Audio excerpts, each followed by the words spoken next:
I'm Amber. Welcome back to my channel. Today we're going to be reviewing the Meg 2.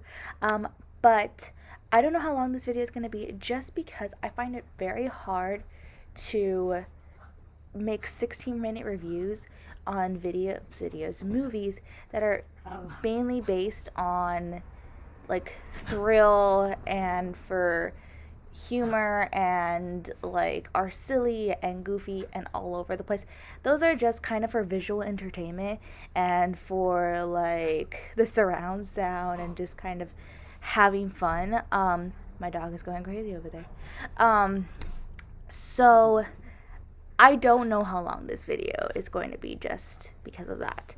But we're going to get through it. There's not so much character development or plot that we can go over just because, again, it was mainly just giant sharks eating people and humans trying to escape the giant sharks and kill the giant sharks and people trying to kill people.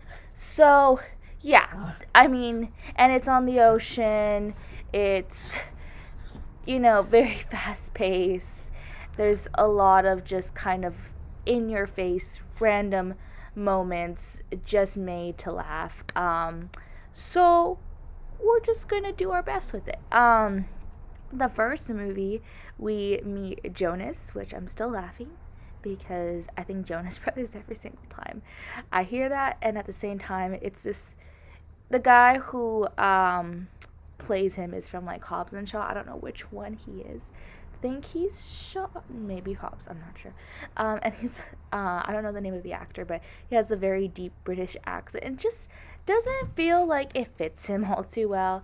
In the first movie, he saved everybody from the Meg, and basically fell in love with one of the lead scientists, and she had a daughter. This daughter is now older. She kind of wants to do her own thing, kind of wants to take after her mom, who died tragically, and now her long lost uncle, who now she has an extremely great bond with for whatever reason, is there and taking after the mom's research, but then at the same time he has brought a Meg back to like the surface and from like the trench area, like with the apparently the film that like they can't pass through, he brought one through. Again, that's where the original Megs from the first movie came. And then it's there in society, not in society, but like in this enclosure, like in the water, and I'm like, why did you bring a Meg back up here? Like, why did nobody like, you, sir, who fought them, like, you're okay with him just having, and their security measures for this, giant shark from the past is just like regular metal bars, and it like hits it and obviously goes out into the ocean and breaks it, like, and is free. And it's like, how did you not see this coming? Why is it here? Like, is gonna go kill people. Like, this is the premise for obviously another movie that shouldn't be like it, because it's common sense, people. But he feels, the uncle, that he is in tune with this shark, that he has been raising it since birth. Apparently they found it when it was a baby. I don't know how big those things are when they're babies, but okay. And that he has a connection, like the guy from Jurassic Park, and like, and he goes and he swims with it, and this thing almost kills him, and he's just like, yeah, like, and like he has this little beeper and everything, and it's just like, okay, sir. He almost dies many times throughout this movie. And so they go still to the trench to kind of like survey life, write down new species, see what's going on, because this is where like all these like older, newer, like deeply submerged and non-discovered species live under this layer of whatever it is. I don't remember the name, and they go there from time to time. And part of their crew ends up basically stabbing them in the back and going down there and finding this very, like, this rock, this material, this element that is down there that is worth tons of money, and they are mining it and they are bringing it back to the surface, and they are basically trying, yeah, to make money off of it. And they haven't exactly done so yet. They're still like mining it, but I guess they want lots of it to become millionaires and be like, forget you. We're just gonna keep getting this stuff and take over this whole corporation and get money. And so what happens as a result of this is they are down in the water in their submarine, and there's people mining it, and they recognize that they are there, and they're like, we don't want to be seen. So then they blow up like 3 of their people, cause a huge disturbance down there. The good crew, their like submarines like get offline, they like crash and everything, and now they need to get out there like in their like suits and everything and make it across. And by the way, when they're down there, they realize that there's more Megs.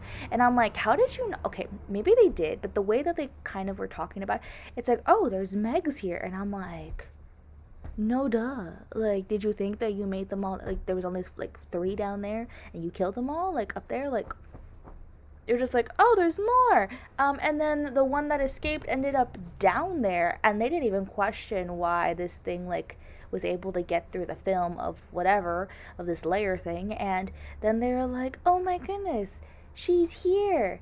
Oh, okay, we're not going to talk about how she literally broke through the cage and was in the open ocean for like a good 20-30 minutes. All right.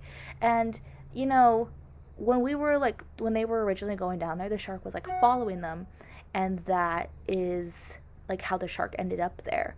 So like the thing could have just been on its way, blah blah blah blah, if they hadn't gone in the submarines. So very fortunate for that.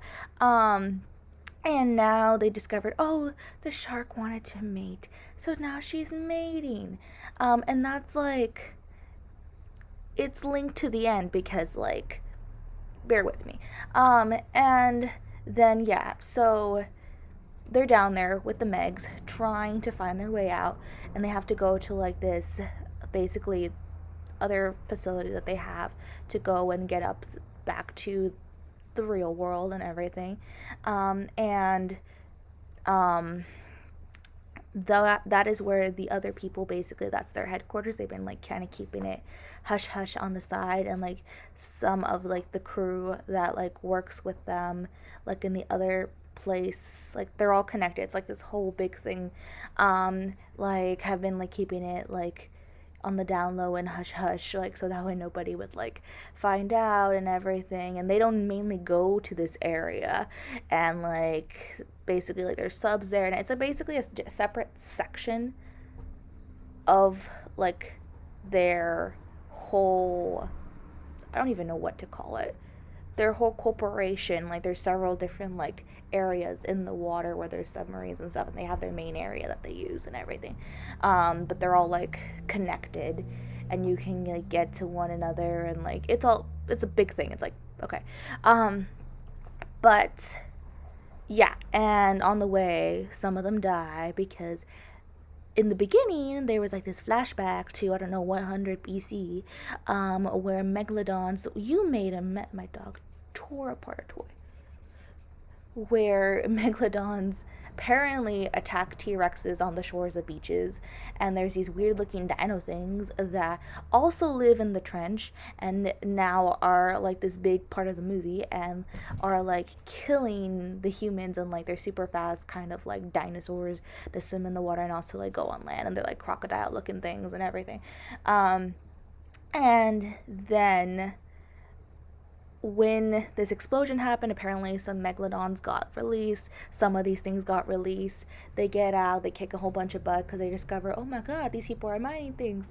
And then there's a whole bunch of like scenes where the Megs kill people, these things kill people, the people kill people. They go to the beach where apparently there's this island where people go to party and vacation and everything. The Megas go in there, these things are going there, and then apparently there's this giant kraken octopus thing that also got released, and so they're all on this island and they're all killing people and everything.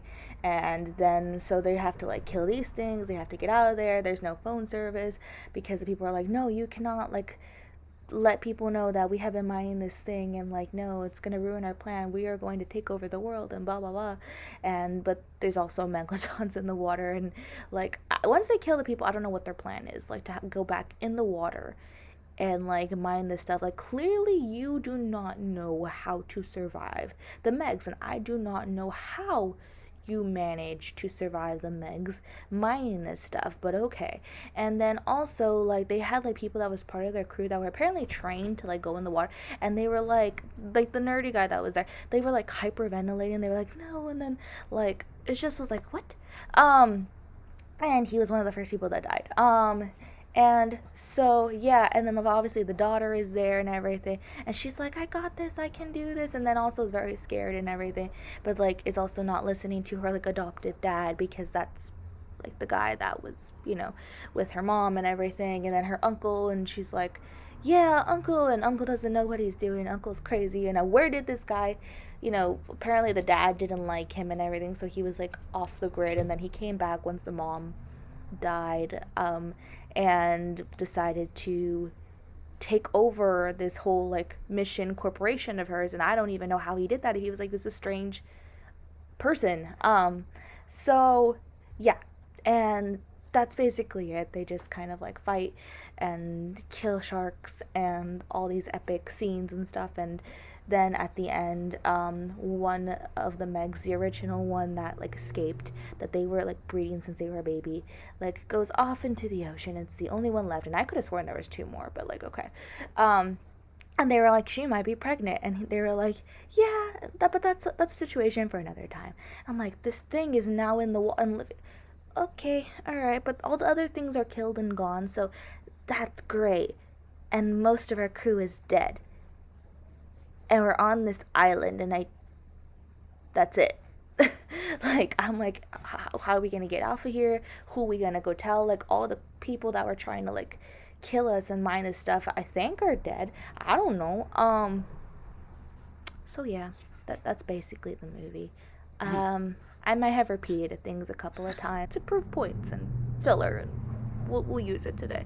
But yeah, my favorite character is probably the little girl who was not like a teenager, and she like went into the submarine with them in the beginning, like, and was like hiding. I'm sorry.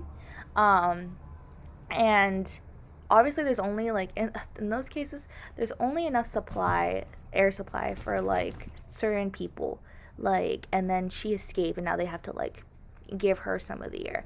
Like if if more wrong went down, like, than it did, I don't know who would have been sacrificed in that moment for her. Like obviously they got out of the submarine sooner, because it was destroyed, but like if they were like stuck there, like, and she obviously like took someone's air, like, I don't know. So but yeah, she was great. She jumped in the water to save the dog. The dog, it's the same dog from the first movie. And he had like certain scenes, and I was like, no! I cared about this dog a lot, okay? And I still cared about this dog a lot. I was like, Pippin, no! I remember the dog's name. And she saved Pippin, so great. But this dog almost died many times because this dog was nosy and this dog was jumping in the water. And I was like, this dog. So yeah, okay, that's it. That's my review. All right, bye-bye.